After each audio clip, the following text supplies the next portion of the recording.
Rabbil alamin wa bihi nasta'in ala umuri dunya waddin. Allahumma salli wa sallim wa barik ala habibir rahman wa sayyidil akwan al-hadir ma'a man salla alaihi fi kulli zaman wa makan wa ala alihi wa sahbihi wa tabi'ihi bi ihsan. Rabbi shrah li sadri wa yassir li amri wa hlul 'uqdatam min lisani yafqahu qawli. Muslimin wa muslimat rahimakumullah. Assalamu alaikum warahmatullahi wabarakatuh. Alhamdulillah, syukur kita pada Allah SWT yang telah panjangkan umur kita dalam sihat walafiat. Sampailah kita pada hari ini, kita berpuasa 15 hari daripada bulan Ramadan 1441 Hijrah, bersamaan dengan pada hari ini 8 hari bulan Mei tahun 2020. Mudah-mudahan ya Allah, terimalah puasa kami pada hari ini. Maafkanlah segala kelemahan dan kekurangan kami dalam puasa hari ini, yang mana kami melakukan perkara yang kau tak redai dari perbuatan dosa-dosa kami, yang sengaja atau tak sengaja, yang zahir ataupun yang batin. Maafkanlah kami ya Allah. Terimalah puasa kami yang sudah-sudah, dan panjangkanlah umur kami sehingga dapat kami mengakhiri puasa ini dengan sempurna, dengan dapat berreda daripada-Mu, keampunan daripada-Mu, rahmat daripada-Mu, dan kelepasan dari api neraka-Mu, dengan berkat syafaat Nabi Rasulullah sallallahu alaihi wasallam. Allahumma amin ya rabbal alamin. Ya, para jemaah yang mengikuti program online Tazkirah Ramadan ini semua, apa khabar? Alhamdulillah, mudah-mudahan Allah panjangkan umur dan sihat walafiat, dapat tambah iman dan taqwa, dibukakan pintu ma'rifat, dan ditemukan kita dengan Rasulullah sallallahu alaihi wasallam. Allahumma amin ya rabbal alamin. Ya, para jemaah sekalian, pada pelajaran kita yang semalam, kita telah pun membicarakan tentang salat witir. Dan kita telah mengatakan salat witir ini sangat-sangat dianjurkan oleh Nabi kita Rasulullah sallallahu alaihi wasallam. Autiru ya ahlul Quran, man lam yutir falaysa minna. Berwitirlah kamu wahai ahli Quran, iaitu kita umat Nabi Sayyidina Muhammad sallallahu alaihi wasallam. Siapa yang tak witir, yang tak kerjakan salat witir, bukan daripada golongan kami. Masya-Allah. Sampai Imam Hanafi menghukumkan wajib, tapi mazhab Syafi'i menghukumkan sunat muakkad. Jadi kita usahakanlah ya, salat witir dan bulan Ramadan ni sampailah lepas Ramadan pun kita teruskan. Dan jangan lupa salat witir kita pada rakaat yang ketiga, yang terakhir, bermula pada malam ini kita akan baca doa qunut. Sebab dalam mazhab Syafi'i rahimahullah ta'ala disunatkan, sunat muakkad, membaca doa qunut dalam salat witir selepas setengah malam yang kedua. Setengah malam yang kedua bila? Setengah bulan yang kedua. Setengah bulan kedua bermula pada malam 16 hari bulan. Hari ini 15 Ramadan. Malam ini malam 16 Ramadan. Jadi malam ini bermulalah semua orang yang bermazhab Syafi'i rahimahullah ta'ala yang salat witir pada rakaatnya terakhir, yang rakaatnya ketiga. Kalau dia buat satu rakaat, pada satu rakaat tu je lah dia membaca doa qunut. Macam juga sembahyang subuh. Membaca doa qunut lepas pada rokok, kita bangun daripada rokok yang akhir tu, kita pun doalah doa qunut. Allahumma hdina fi man hadait, sampailah akhirnya. Cuma bagusnya kita sekarang ni tengah dalam masalah COVID-19 ni, kita pun baca doa tolak balak. Tahassanna bil izzati wal jabarut wa'tasamna bi rabbil malakut wa tawakkalna 'alal hayyil ladzi la yamut isrif 'anna al-adha wal bala wal waba isrif 'anna al-adha wal bala wal waba isrif 'anna al-adha wal bala wal waba innaka 'ala kulli syai'in qadir. Itu doa tu ada di dalam FB TM Fauzi Travel. Saya sudah naikkan pada hari ini doa qunut dengan tambahan doa minta jauh pada balak. Doa minta jauh pada balak tu bacalah pagi, petang baca. InsyaAllah siapa yang amalkannya akan terpelihara daripada musibah dan daripada penyakit-penyakit yang berbahaya. Itu jadikan amalan kita. Itu bagus sekali itu. Dan ada juga doa-doa yang telah Nabi kita ajar, baca pagi dan petang. A'udzubikalimatillahi tammati min syarri ma khalaq. Dan bismillahirrahmanirrahim la yadurru ma'asmi syai'un fil ardi wala fis sama' wa huwa samiul alim. Itu semua sudah saya masukkan dalam FB Tiang Voice Travel. Boleh buka tuan-tuan, dan tuan-tuan boleh bacalah, amalkan insya-Allah. Mudah-mudahan Allah Ta'ala selamatkan ya Allah. Selamatkanlah kami semua daripada penyakit COVID-19 ya Allah. Kami, keluarga kami, anak cucu kami, saudara mara kami, masyarakat kami, negara kami dan semua negara-negara dunia ini ya Allah. Jauhkanlah kami daripada penyakit ini ya Allah. Angkatkanlah penyakit ini ya Allah. Ya Allah, bukakanlah pintu-pintu masjid-Mu ya Allah. Agar kami kembali dapat salat berjemaah dan bertarawih, dan juga melakukan ibadat di rumah-Mu yang mulia ya Allah. Dan bukakan pintu Mekah dan Madinah agar semua para bakal jemaah haji dan umrah dapat menunaikan ibadat yang mulia ya Allah. Terimalah doa kami dengan berkat Rasulullah sallallahu alaihi wasallam. Allahumma amin ya rabbal alamin. Ya tuan-tuan dan puan-puan rahimakumullah. Jadi sekarang ini kita di dalam stay home, duduk rumah. Jadi dalam kita mengerjakan ibadat yang sangat-sangat diperintahkan Allah menurut rukun ataupun tiang agama ialah solat. Nah, solat yang kita kerjakan ini jangan kita sendiri-sendiri, seorang-seorang jangan. Kita hendaklah solat berjemaah. Alaikum bil jamaah faman syazza finnar. Pesanan Nabi, hendaklah kamu berjemaah. Siapa yang sendiri-sendiri masuk neraka. Na'udzubillah min zalik. Maka pada petang ini saya akan muzakarakan sedikit tentang salat jemaah. Sebab kita salat 5 waktu fardu berjemaah, kita salat tarawih berjemaah, kita salat witir berjemaah, dan kita salat qiyamul lail, salat tahajud pun berjemaah. Ini sudah kita nak dekat masuk 10 malam terakhir. Yang mungkin salah satu pada 10 malam terakhir itu adalah Lailatul Qadar. Ya Allah, kurniakanlah kami Lailatul Qadar ya Allah. Allahumma amin ya rabbal alamin. Jadi baiknya kita buat secara berjemaah. Kenapa? Banyak kelebihannya. Dalam sepotong hadis Rasulullah sallallahu alaihi wasallam bersabda, salatul jamaah afdal min salatil fardhi bi 27 darajat. Satu salat berjemaah lebih afdal, lebih baik daripada 27 kali, daripada salat sendirian 27 kali darjat. 27 kali darjat tu bukan 27 kali ganda, 27 kali darjat. Ganda dengan darjat berbeza. Macam mana tu Ustaz? Jadi maknanya di sini satu darjat antara langit dengan bumi. Wow. Antara langit dan bumi itu ialah 500 tahun perjalanan. Jadi kalau sekira orang yang salat berjemaah, dia dapat 27 kali darjat lebih daripada orang yang salat sendiri-sendiri. Nampak tuan-tuan dan puan-puan dia? Jadi kita sebagai seorang suami, jangan kita biarkan isteri, anak-anak sembahyang sendiri, jangan. Begitu juga kalau kita seorang ibu dan rumah kita ada anak-anak, ajak sembahyang berjemaah. Oi, budak-budak, mari kita salat maghrib berjemaah. Dah buka puasa tu cepat-cepat sikit, jangan lengah-lengah lagi. Bangun sembahyang maghrib, sembahyang isyak, sembahyang tarawih. Jadi kalau ada orang lelaki jadi imam. Itu kalau sekiranya ada orang lelaki. Habis ustaz kita semua orang perempuan, tak ada orang lelaki. Kalau tak ada orang lelaki, orang perempuan, salah seorang mereka menjadi imam. Imam orang perempuan boleh? Boleh. Tapi dia imam untuk sesama perempuan dia.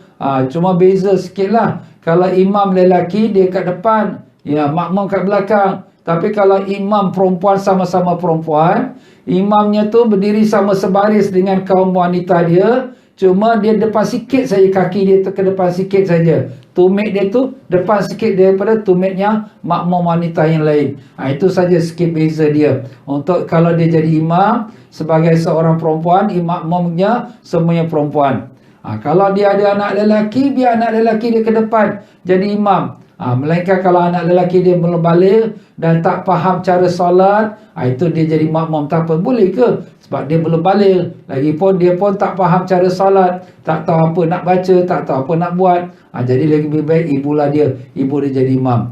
Begitulah dia solat jemaah ni. Kalaulah rumah kita dekat dengan masjid, jiran masjid, jangan kita salat di rumah sendiri-sendiri. Pergi ke masjid. Apa dia Rasulullah sallallahu alaihi wasallam telah bersabda dalam sepotong hadis Abu Hurairah radhiyallahu an, bahawa Rasulullah sallallahu alaihi wasallam telah bersabda, solat berjemaah adalah 25 kali lebih utama daripada solat di rumah atau di kedai.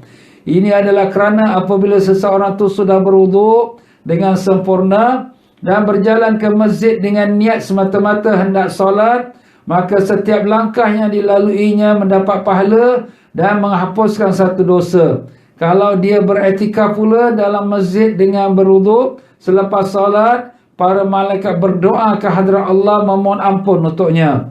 Dan selagi dia beriktikaf dalam masjid menunggu solat, dia terus menerus mendapat pahala seolah-olah dia itu sibuk bersolat. Masya Allah, tabarakallah.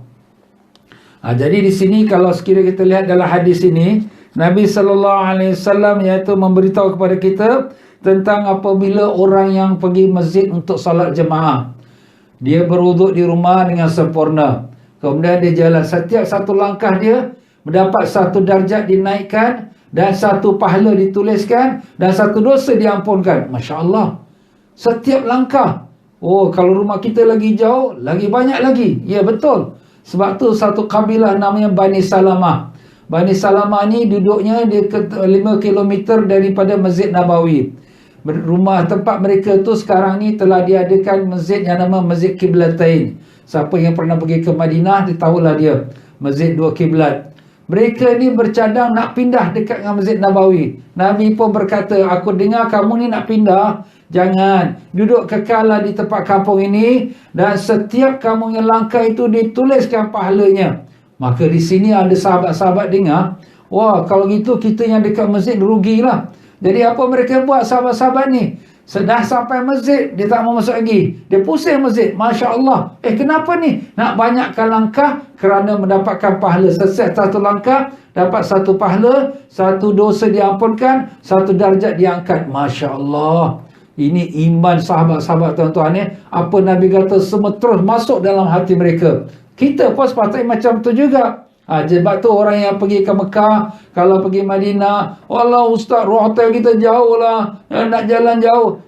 Lagi banyak kau langkah, lagi banyak lagi pahala. Tapi ialah mereka tak faham kan. Tapi kalau mereka faham pun, dia kadang malas pula. Baiklah. Jadi dalam hadis ini Nabi menceritakan bahawa orang yang berwuduk pergi ke masjid, tapi wuduk dululah ya. Ambil wuduk dulu. Jadi dia dalam suci. Niat dia tak ada lain melainkan nak pergi solat saja. Dah azan ni nak pergi solat. Setiap langkah tu dapat pahala, dapat dosa diampunkan, dapat satu darjat. Sampailah di masjid, dia pun sembahyang sunat. Sambil dia tunggu semayang qamat tu, dia dituliskan pahala semayang. Tulis pahala semayang, kita pula semayang, betul. Tapi nak tunggu solat. Ditulis pahala. Dah habis solat pula, kita duduk i'tikaf pula. Sebab tu kena ada niat i'tikaf. Nawaitu sunnal i'tikaf fi hadzal masjid lillahi ta'ala. Saja aku niat i'tikaf dalam masjid kerana Allah. Dapat pula pahala dari mana malaikat doakan, ya Allah ampunkan hamba-Mu ni. Ampun, Masya Allah. Beruntung bertualah. Sebab tu di sini tuan-tuan ya, kita sekarang ni menghadapi mungkin daripada satu cabaran Allah Ta'ala. Masjid-masjid Allah cantik-cantik, kamu belanja ribu juta-juta, tapi kamu tak datang rumah aku, sekarang tutup. Allahu Akbar. Inilah dia tuan-tuan, kita ni minta ampun, ya Allah, ampunkanlah kami, kerana kami tidak memenuhi kewajipan kami terhadap rumah-Mu, ya Allah.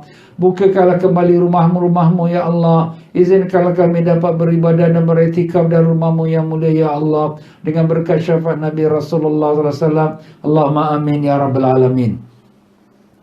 Jadi itulah dia. Jadi hadis ini menceritakan tentang kelebihan berjemaah tu 25 darjat lebih. Yang tadi hadis pertama kata 27.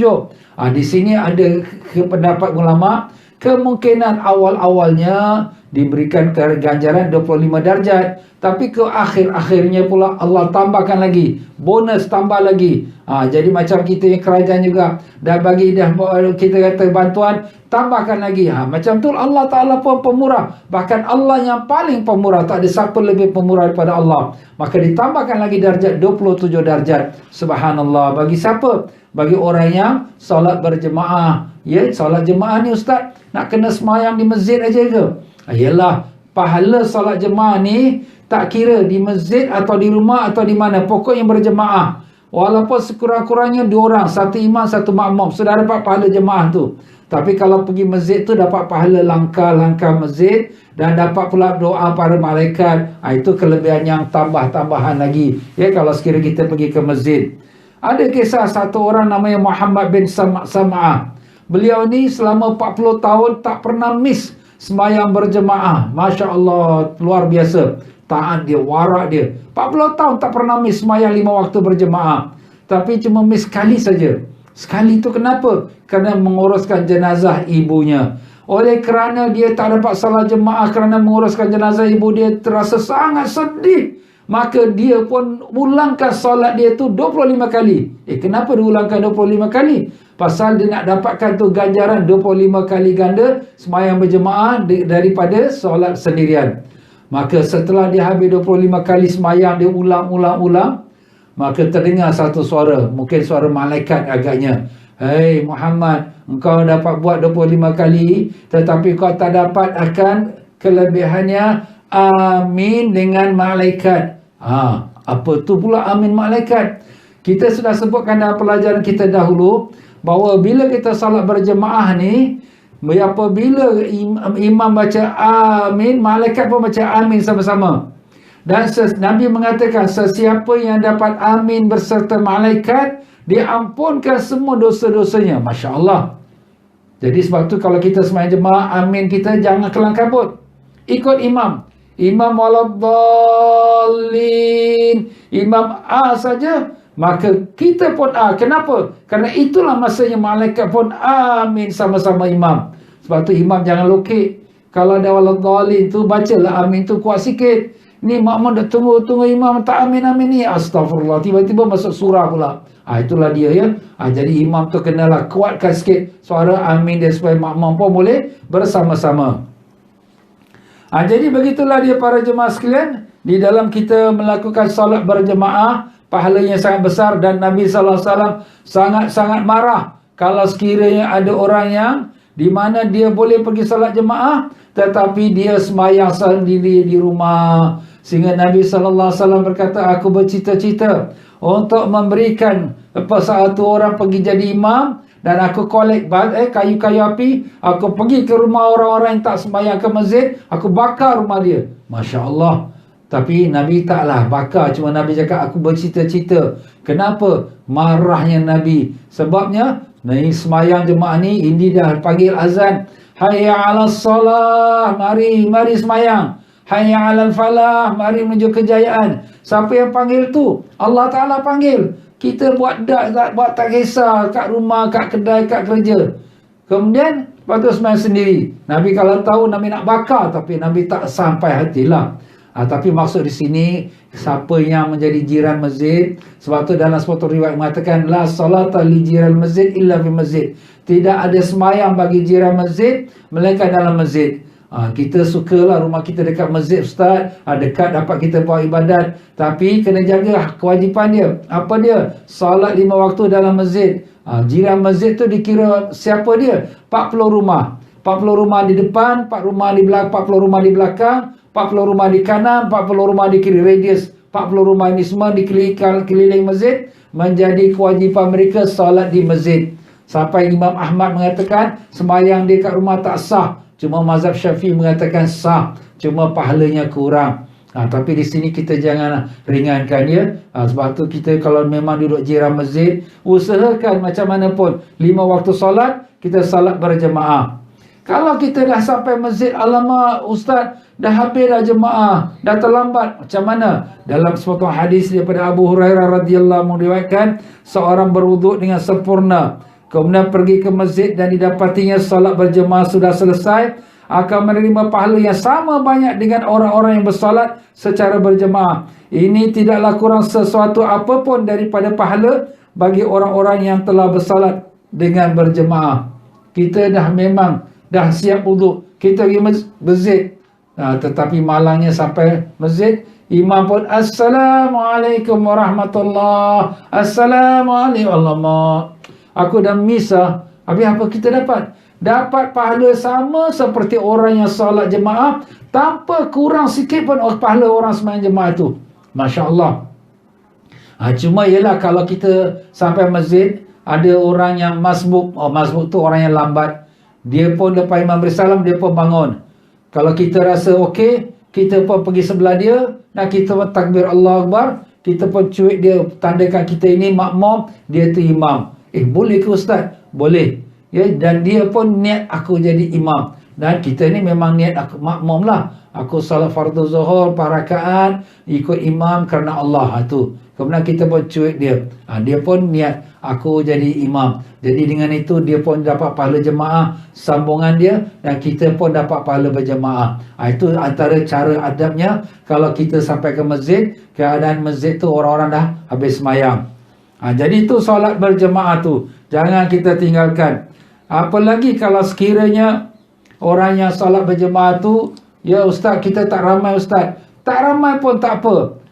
Nabi SAW menyebutkan, 2 orang yang mengerjakan solat bersama-sama dengan seorang menjadi imam lebih disukai oleh Allah daripada 4 orang yang bersolat secara bersendirian. Kita ni solat berdua saja, satu imam, satu makmum. Ini lebih afdal, lebih baik daripada 4 orang masing-masing sendiri-sendiri. Atau kita 4 orang, satu imam, 3 makmum. Ini lebih baik pada 8 orang sembahyang sendiri-sendiri. Ataupun kita 8 orang, satu imam, 7 makmum. Lebih baik daripada yang berganda, ramai orang yang salat bersendiri. Jadi pokok di sini, kita jangan salat sendiri-sendiri. Kita sampai masjid, tengok orang dah sembahyang. Tengok ada tak orang tengah ambil wuduk. Adalah, kita tunggu sekejap. Jadi kita dapat partner dengan dia, kita sembahyang berjemaah dengan dia. Ataupun kita kat rumah. Kita ajak isteri kita sembahyang. Mari sembahyang jemaah. Tak apalah bang, abang sembahyang dulu lah, nanti saya sembahyang kemudian. Jangan. Kita sembahyang sama-sama berjemaah. Kita ajak anak-anak. Kalau anak-anak kita sekarang tak sekolah, budak-budak mari, bangun sembahyang jemaah ayah ni. Kita ajak mereka sembahyang. Kenapa? Apabila di rumah itu ada 3 orang dan masing-masing sembahyang sendirian, tidak berjemaah, rumah itu sudah dikuasai oleh syaitan. Nampak tuan-tuan? Itu dalam hadis tu Nabi sebut. Mana rumah tu dah ada hantu dah. Dah ada hantu? Hantu tu setan lah. Setan tu hantu lah dia. Jadi tuan-tuan dan puan-puan, jangan kita lepaskan salat berjemaah dalam rumah kita. Sekarang kita dalam keadaan stay home. Tak boleh pergi masjid, masjid pun tutup. Kita kat rumah, sembahyang 5 waktu kita buat berjemaah. Jangan miss. Kejutkan anak-anak kalau sembahyang subuh. Walaupun kita tak dalam bulan puasa lagi, kejutkan sembahyang subuh berjemaah. Apa kata Nabi SAW? Sesiapa yang salat isyak berjemaah dapat pahala seperti diibadat separuh malam. Masya Allah. Kalau malam pada maghrib sampai ke subuh 12 jam ataupun 10 jam, mana seolah-olah 5 jam tu kita berdiri tahajud. Masya Allah. Ini pahala kalau dia sembahyang isyak berjemaah, walaupun berdua. Dan sesiapa yang salat isyak berjemaah dan subuh berjemaah mendapat pahala seperti dia salat sepanjang malam. Masya Allah. Daripada malam lepas isyak tu sampai ke subuh, pahala sembahyang semua dituliskan bagi siapa? Orang yang sembahyang subuh dan sembahyang isyak berjemaah. Nampak tuan-tuan? Rugi tak kalau tak sembahyang jemaah? Rugi. Sedangkan pahala jemaah tu apa kata Nabi SAW? Iaitu 27 darjat. 1 darjat saja antara langit dengan bumi. Tak apalah saya sembahyang sendiri. Jangan. Kalau kita nak kata macam tu, mana rumah kita ni sudah ada masuk syaitan dah. Sebab tu kadang-kadang suami isteri tak ngam, bergaduh, tegang urat, anak-anak pun macam tu juga. Ini kita nak dapatkan rahmat Allah, kita berjemaah. Alaika bil jamaah yadullahi ma'al jamaah, kata Nabi SAW. Hendaklah kamu berjemaah, rahmat Allah dengan jemaah. Jadi rumah tu bila ada solat jemaah, rahmat Allah Ta'ala turun. Ini kan pula kita dalam COVID-19. Kita ni setengah mengharapkan rahmat Allah. Ini balak musibah turun kerana dosa-dosa kita yang banyak ni. Nak minta ampun pada Allah. Sembahyang berjemaah. Jadi bila kita salat berjemaah, insya-Allah mudah-mudahan Allah angkatkan musibah, balak bencana yang ada dengan apa yang kita hadapi sekarang ini. Jadi apabila kita nak salat berjemaah ni, kita sebaik-baiknya sudah tentulah orang yang lebih fasih baca Qurannya. Jadi kalau ada abang, ada yang dah hafiz Quran ataupun yang lebih lancar baca bacaan dia tu, ada jadi imam. Kalau tidak pun ayah ni tak pandai lah ustaz. Budak-budak ni pandai, dia belajar ke madrasah. Biar budak-budak ni untuk jadi imam, macam itulah. Ya, kita latih anak kita. Kalau ayah yang bagus, ayah jadi imam. Kadang-kadang bagus juga kalau kita latih anak-anak kita.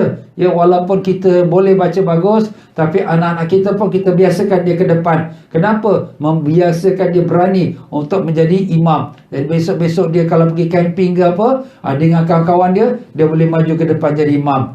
Dan apabila kita sembahyang berjemaah ni, kena ikut tata tertib. Kita jangan mendahului imam, jangan melebih daripada imam. Kita kena ikut belakang imam. Apabila imam takbir, baru kita takbir. Imam belum takbir Allah, kita dah masuk Allah. Jangan. Bagi imam takbir Allahu Akbar, barulah makmum pun Allahu Akbar. Kita kena ikut tertib. Kalau kita sembahyang berjemaah tu 2 orang, maka orang yang kedua makmum kita tu di sebelah kanan kita. Tak perlu belakang sangat. Ada orang sembahyang, dia seorang makmum, tapi ke belakang sangat. Itu tak betul. Maaf tuan-tuan, dia sebelah kanan. Belah kanan imam, tapi undur belakang sikit saja. Makna dia punya tumit imam dengan tumit dia cuma macam ini saja. Ni tumit imam ni tumit. Ni makmum punya tumit. Belakang sikit, bukan makna nak makmum tu belakang sangat, tidak. Ya. Dan kalau sekira dia bertiga, bertiga tu maknanya 2 orang jadi makmum. Jadi 2 orang jadi makmum tu, jadi imam kat depan, makmum yang kedua kat belakang imam, makmum yang ketiga ke sebelah kanan. Macam tu. Kalau sekiranya berempat, makmumnya imam ke depan, maknanya makmum yang tengah, kemudian kanan satu, kiri satu. Itu caranya. Dan kalau sekiranya orang perempuan jadi makmum, orang perempuan dia belakang. Belakang ini bagusnya dari belakang suami dia, kanan ataupun kiri. Ya, kanan atau kiri. Itu makmum wanita. Ustaz, rumah saya sempit lah Ustaz. Isteri nak ke belakang pun tak boleh. Yelah, banyak sangat perhiasan kau, perabot kau banyak sangat. Ustaz, ini zaman sekarang rumah kecil-kecil. Okey lah, tak apalah. Habis nak letak kat mana makmumnya? Kalau isteri kat belakang tak ada tempat, terpaksalah sebelah kanan imam. Tanya, Ustaz boleh ke? Boleh, sebab kita ni suami isteri. Cuma itu tidaklah dianjurkan, melainkan darurat, terpaksa. Apa nak buat, dah keadaan rumah kecil macam tu. Dan apabila kita salat berjemaah ini, kita kena dengar bacaan imam. Bila imam baca Fatihah, kita dengar. Imam habis waladhdallin, kita sama-sama amin, kita pun baca Fatihah. Jadi imam ni bila dia baca surah, bagi masa untuk makmum baca Fatihah dulu. Jangan kelang kabut. Lebih-lebih lagi sekarang ini sembahyang tarawih. Imam baca Qul Huwallahu Ahad, Allahu Samad. Ya Allah, makmum ni terkelang kabut, terkejar-kejar baca Bismillahirrahmanirrahim. Ya Allah, ini dah tak betul. Maaf tuan-tuan, kita bagi time. Ataupun kita baca Qul Huwallahu Ahad tu slow sikit. Qul Huwallahu Ahad, Allahu Samad. Tapi sekarang ni kita dah masuk second half bulan Ramadan. Sunat, bukan sunat lah, ni anjuran ulama. Kalau kita sembahyang tarawih, kita bacalah surah yang rakaat pertama, Inna anzalnahu fi lailatul qadr wa ma adraka ma lailatul qadr. Setiap rakaat pertama daripada sembahyang yang pertama, yang kedua, ketiga, setiap rakaat pertama baca Inna anzalna, dan rakaat yang keduanya baca surah Al-Hakumut Takatsur, kemudian Wal Asri, 10 surah yang selalu kita baca. Yang selalu sekarang kita buat Al-Hakumut Takatsur, Wal Asri, yang rakaat kedua semua Qul Huwallahu Ahad. Tapi sekarang kita dah vice versa, terbalik pula. Yang surah Al-Hakumut Takatsur, Wal Asri dan sebagainya semua rakaat kedua. Rakaat pertama Inna anzalna. Tapi ini bukanlah wajib. Ini cuma saranan alim ulama. Kerana apa Ustaz? Sebab Inna anzalna tu menceritakan tentang Lailatul Qadar. Dan nanti bila masuk malam 21, sudah kira malam-malam yang ada kemungkinan Lailatul Qadar. Ini pun kita akan bicarakan juga dalam tazkirah Ramadan kita, insya-Allah. Jadi begitulah makmum. Apabila imam rokok, bagi imam tu rokok habis dulu, Allahu Akbar, barulah makmum berrokok Allahu Akbar. Dalam masa kita mengikuti imam ni, ada yang namanya sunat, ada yang nama makruh, ada yang nama harus, dan ada namanya batal. Astagfirullah, macam mana tu? Jadi kalau sekiranya misal kata imam tu rokok Allahu Akbar, dah imam sampai kepada rokok, baru kita Allahu Akbar, kita berrokok. Kemudian itu namanya sunat. Kita bagi imam tu komplit dulu. Imam bersujud Allah Akbar sampai ke bawah, baru kita bersujud Allah Akbar sampai ke bawah. Jadi itu nama sunat. Sunnah. Yang keduanya, kalau kita sama-sama. Jadi kita sama-sama. Imam berrokok, Allah Akbar, kita berrokok sama-sama imam. Ini makruh. Siapa yang jadi imam? Siapa yang jadi makmum? Tak tahu. Ini rokok, dia ni rokok. Bila ni? Nampak? Itu jangan buat macam tu. Jangan sama-sama. Dan kalau yang harus, ialah imam tu rokok, tengah-tengah imam rokok dah bongkok sikit, kita pun mula nak rokok. Itu harus. Tapi itu belum sunnah lagi. Tapi imam sami Allah, imam dah setengah naik, kita pun baru naik. Imam pergi sujud Allah, tengah-tengah imam turun, kita pun mula nak turun. Itu nama harus. Dan kalau kita melebihi daripada imam, itu batal. Batal ini bila? Iaitu hukum batal ini daripada haram jadi batal. Kalau sekiranya imam Allah Akbar nak rokok, imam belum sampai rokok, kita dah rokok dulu. Imam Allah Akbar nak pergi sujud, imam belum sampai sujud, kita dah sampai sujud dulu. Ini haram. Haram. Kalau dibuat 3 kali berturut-turut, batal sembahyang kita. Kalau 3 kali berturut-turut, batal sembahyang kita. Jadi kalau dikatakan haram tu macam mana? Dalam hadis Nabi sallallahu alaihi wasallam mengatakan, jangan kamu mendahului imam kamu. Sesiapa yang mendahului imamnya, maka Allah Ta'ala akan rubahkan kepala dia kepala himar. Himar tu keldai. Keldai itu mana binatang yang dianggap sebagai bodoh. Jadi itu akan Allah jadikan apa? Bodoh dia tu. Ikut imam tapi dia pula lebih daripada imam. Dan ada seorang daripada pelajar yang mendengarkan hadis ini daripada gurunya di Masjidil Haram. Ini saya dengar pada guru saya waktu belajar di Masjidil Haram dululah, tahun 70-an. Alhamdulillah. Tahun 75 saya pergi haji dan saya duduk di Mekah selama 2 tahun, kemudian pindah ke Madinah mengaji di kota Madinah pula. Jadi dia dalam ada murid tu yang belajar, dia terdengar hadis kepada guru ni, dia terasa dalam hati, betul ke? Boleh ke muka kita jadi macam muka himar? Jadi dia pun try satu kali. Dia pun ikut sembahyang berjamaah. Lepas waktu imam nak rokok, dia rokok dulu. Bila imam nak sujud, dia sujud dulu. Kemudian dia pun macam biasa, dia balik rumah. Bila balik rumah, isteri terjerit, terpekik. Bang, kenapa ni? Dia tanya, kenapa kau ni terpekik pula ni? Apa hal ni? Muka abang dah berubah. Pergi tengok cermin. Dia tengok cermin, telinga dia dah panjang. Dia kening pun dah panjang. Muka dia dah macam bentuk himar dah. Astaghfirullah. Itulah dia. Jangan nak cuba-cuba ya. Ini bila Nabi kata tu, benda itu sudah garanti confirm. Kalau tak jadi kat dunia pun nanti jadi kat akhirat. Na'udzubillah zalik.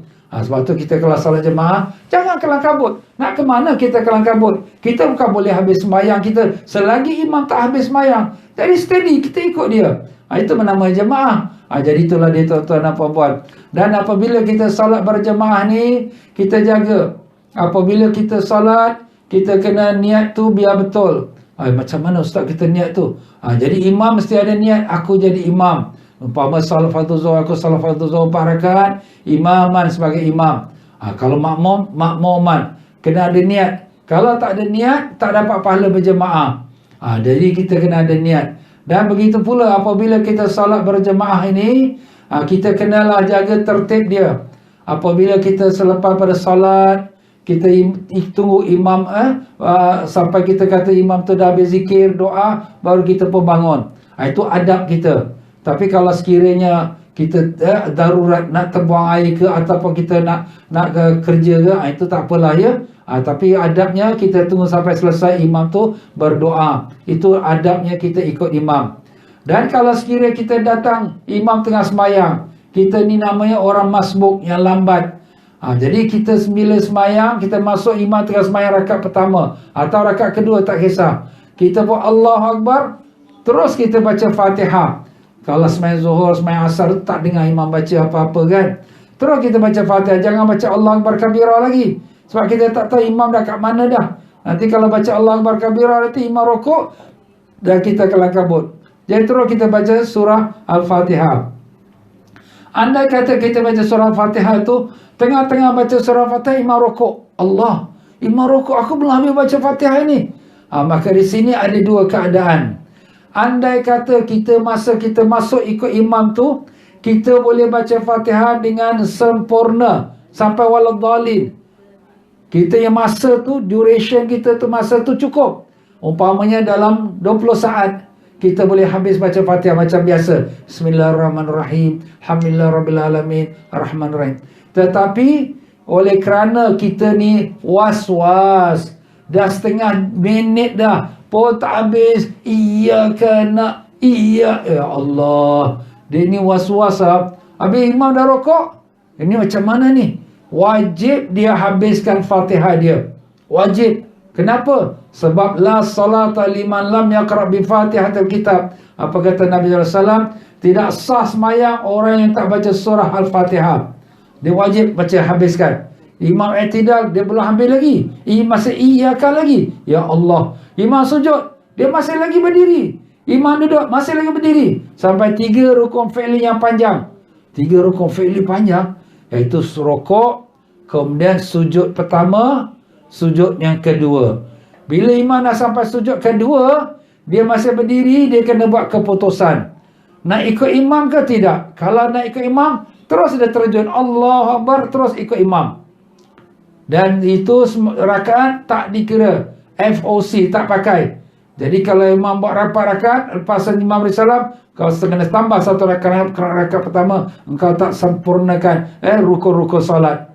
Tapi kalau dia kata, tak boleh lah, imam ni cepat sangat lah, aku ni belum Fatihah belum habis pun, dia dah rukuk, dah tidak sujud. Kita niat mufarakah, aku berpisah dari imam. Imam sembahyang sendirilah. Jadi kalau dia tak niat mufarakah, dia pun tidak terjun ikut imam, maka imam bila angkat kepala pada sujud yang kedua, batallah solat dia. Auzubillah. Itulah dia kalau kita ikut solat berjemaah, ya. Kita kena ikut imam, jangan kita lepas pada mengikuti imam. Dan demikianlah kalau sekiranya kita ikut imam, kita dapat imam pada rakaat yang ketiga, imam tak baca surah, habis kita dah miss, kita baca surah, ustaz. Jadi Nabi kata, apabila kamu ikut imam, apa yang terlepas, kamu qadakkan. Qadakkan mana kamu bacakan dia. Jadi misal kata, imam dah beri salam rakaat keempat, kita pun barulah masuk rakaat ketiga. Tetapi kita rakaat pertama, kedua belum baca surah. Boleh kita baca surah pada rakaat ketiga, keempat, sebagai mengqadakkan apa yang terlepas daripada rakaat pertama dan kedua. Kalau nak lah. Jadi itulah dia tuan-tuan dan puan-puan, beberapa tata tertib kalau kita salat berjemaah. Kalau kita salat berjemaah dengan anak-anak lelaki dan juga isteri dan anak-anak perempuan, saf anak-anak lelaki di depan dan saf orang perempuan di belakang.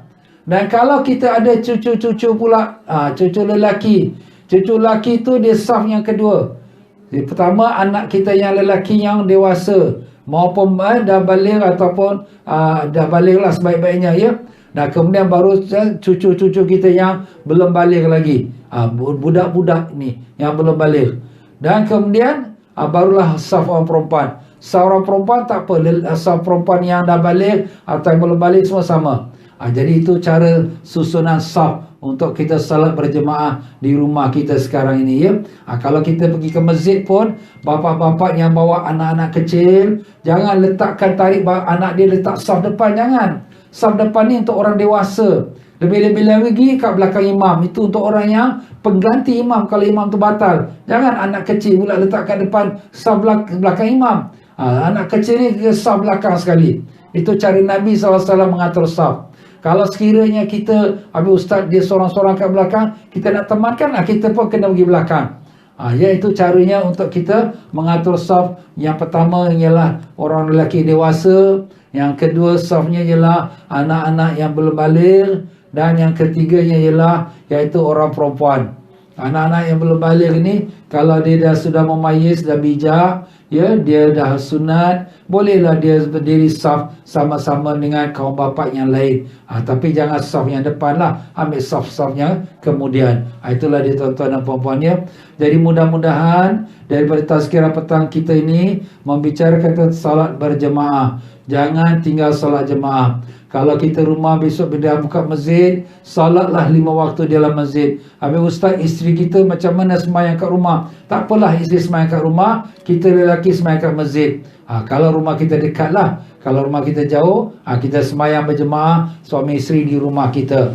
Begitulah pula ya, kalau sekiranya kita sembahyang di rumah, jangan kita sendiri-sendiri, panggil anak beranak kita solat bersama-sama insya-Allah. Mudah-mudahan Ramadan tahun ini ada perubahan dalam hidup kita. Kita tak pernah sembahyang tarawih di rumah kerana sibuk ke masjid. Tapi sekarang ni kita pula jadi imam. Nampak? Kita jadi imam, kita pula kena salat tarawih dengan anak isteri kita. Ini mudah-mudahan satu perubahan. Kita berubah rumah kita daripada kegelapan menjadi nur cahaya. Tahun lepas nak baca Quran pun susah kat rumah kita. Sekarang kita baca Quran dalam rumah. Kita pun bersemayang jemaah sama-sama dalam rumah. Kita pun ada zikir sama-sama dalam rumah. Masya Allah. Jadi Ramadan ini Ramadan yang special tuan-tuan. Nampak zahirnya COVID-19 ni musibah, tapi sebenarnya dia ada hikmah untuk menjadikan kita orang mukmin lebih dekat kepada Allah Ta'ala.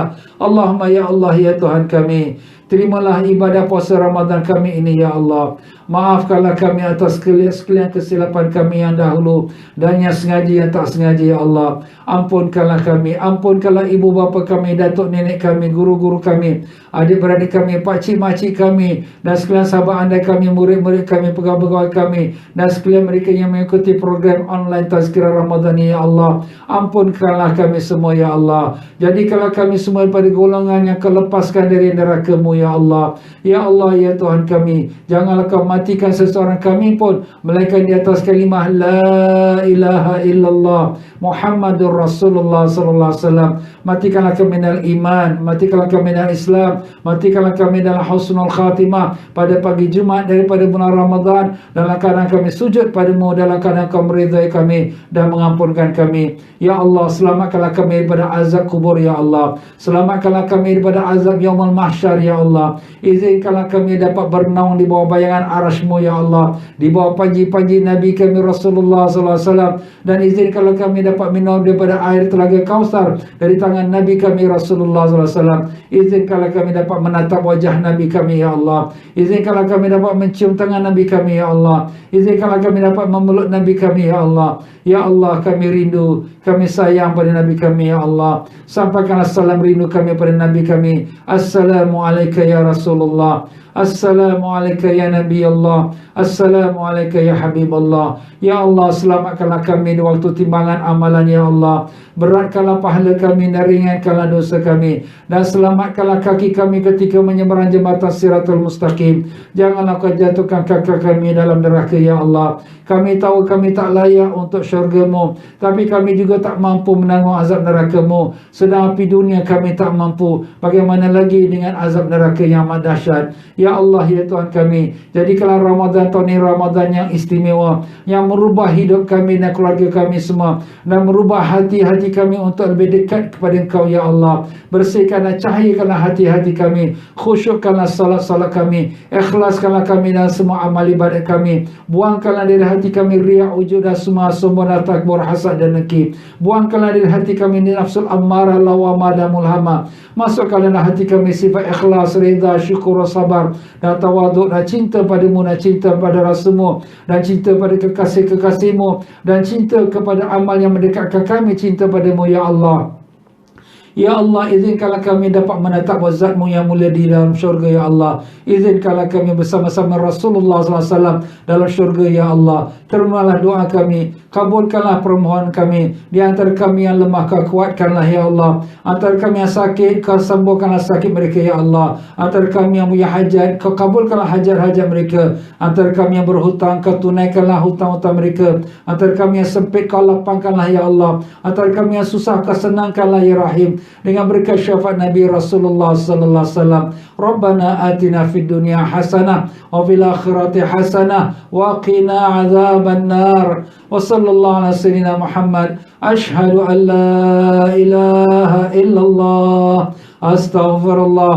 Nas'aluka al-jannata wa na'udzubika minan nar. Ashhadu an la ilaha illallah. Astaghfirullah. نسألك الجنة ونعوذ بك من النار. أشهد أن لا إله إلا الله.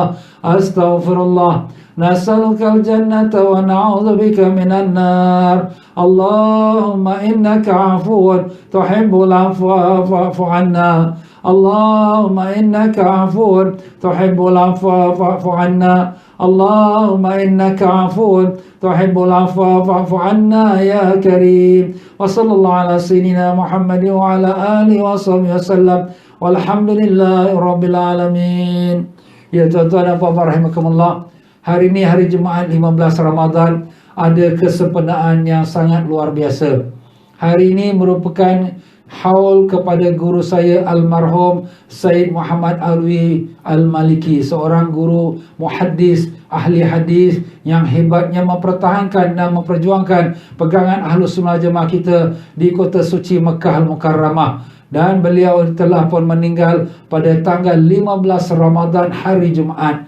Alhamdulillah, kebetulan pada malam itu tarawih saya ada di Masjidil Haram, dapat salatkan jemaah, salatkan jenazahnya. Dan Masya Allah, orang ramai sepenuh-penuh masjid, semua yang berduyun-duyun pergi ke perkuburan Ma'la untuk dikebumikan. Memang seorang wali Allah. Alhamdulillah, saya dapat ijazah daripadanya, ijazah ilmu. Syukurlah pada Allah.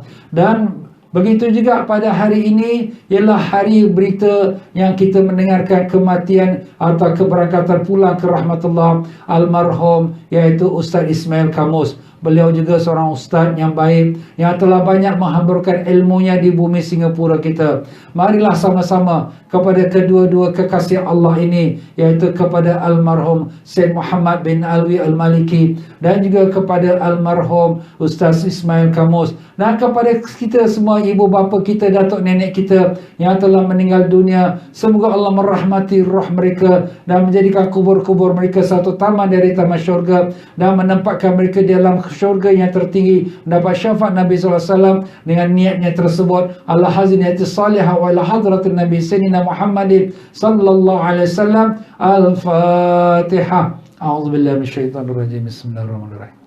Alhamdulillahi rabbil alamin arrahmanir rahim maliki yaumiddin. Iyyaka na'budu wa iyyaka nasta'in ihdinas siratal mustaqim siratal ladzina an'amta 'alaihim ghairil maghdubi 'alaihim waladdallin. Amin. Baik tuan-tuan dan puan-puan, maaf saja daripada saya kalau ada penyampaian saya tersilap kata, terkasar bahasa, tersilap perasaan. Dengan itu saya ucapkan, jangan lupa kita share program kita pada kawan-kawan kita. Dan demikian juga kita ingat besok pukul 5.30 petang, insya-Allah tazkirah Ramadan. Siapa yang terlepas boleh tengok kepada YouTube yang di bawah tajuk Marhaban Ya Ramadan oleh Ustaz TM. Boleh dapatkan daripada YouTube ya. Boleh ulang tengok apa pelajaran-pelajaran yang lepas, dan juga pelajaran hari ini ulangannya pada jam 9.30 malam. Sekian saja, wabillahi taufiq wal hidayah. Wassalamualaikum warahmatullahi wabarakatuh.